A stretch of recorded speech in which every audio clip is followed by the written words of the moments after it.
اسی لیے عیسیٰ علیہ السلام کو روح اللہ کہا جاتا ہے، روح اللہ کہا جاتا ہے، وہ اللہ کی نشانی ہے۔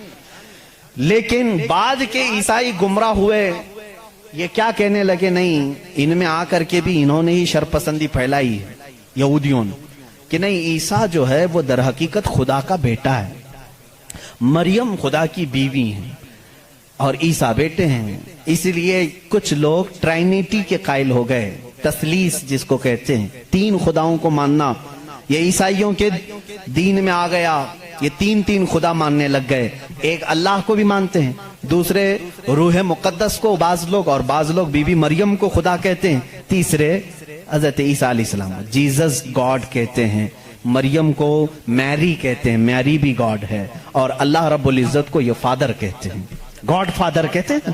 بہت سارے مسلمان یہ جملہ یوز کرتے ہیں، وہ ہمارے گاڈ فادر ہیں، فلاں گاڈ فادر ہے، ہرگز نہ استعمال کریں۔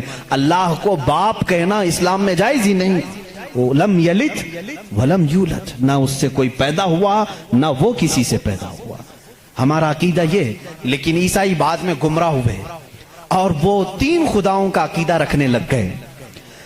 اب میں آ کر کے چلتا ہوں آگے، عیسائیوں کو اگر میں بتاؤں کہ تمہارے دین میں اصل بات کیا ہے جو عیسیٰ علیہ السلام کہہ گئے جو آج تم نہیں کر رہے ہو، وہ صرف یہی بات ہے۔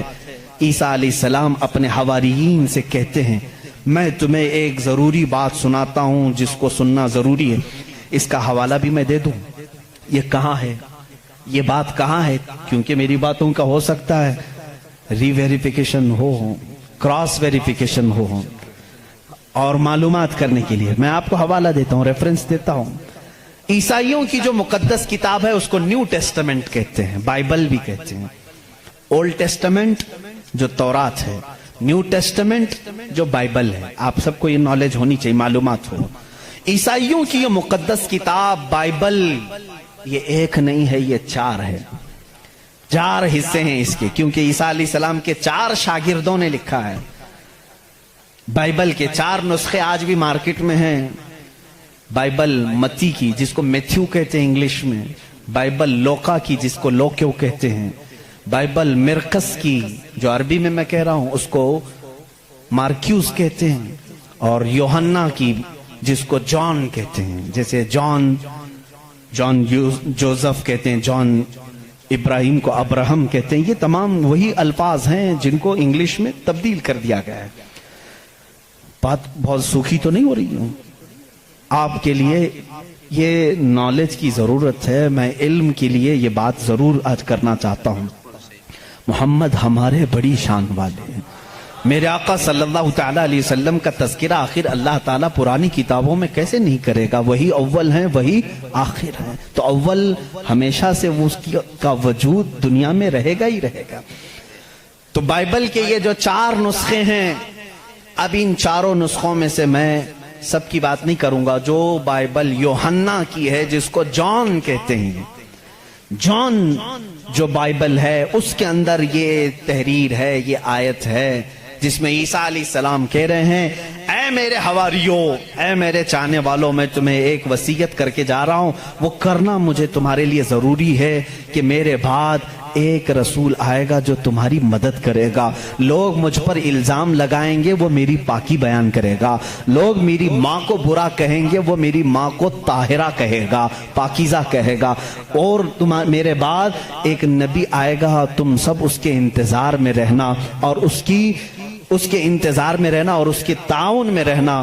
لوگوں نے پوچھا ہم اس کو کیسے پہچانیں، اس کو کیسے پہچانیں، وہ کہاں سے آئے گا، کیسے آئے گا؟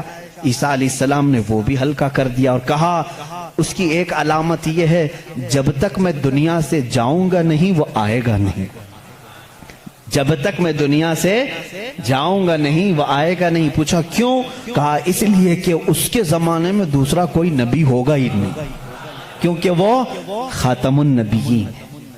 اللہ اللہ، ان عیسائیوں سے قادیانیوں کو سیکھنا چاہیے، ان کا عقیدہ تو یہ تھا۔ عیسیٰ علیہ السلام یہ اپنے حواریین سے کہہ رہے ہیں، جان بائبل کی کتاب، اس میں یہ تحریر موجود ہے، یہ عبارت موجود ہے، اور اس میں لوگوں نے پوچھا ہم اس کو کیسے پہچانیں، کیا ہیں اس کی نشانیاں کیا ہیں؟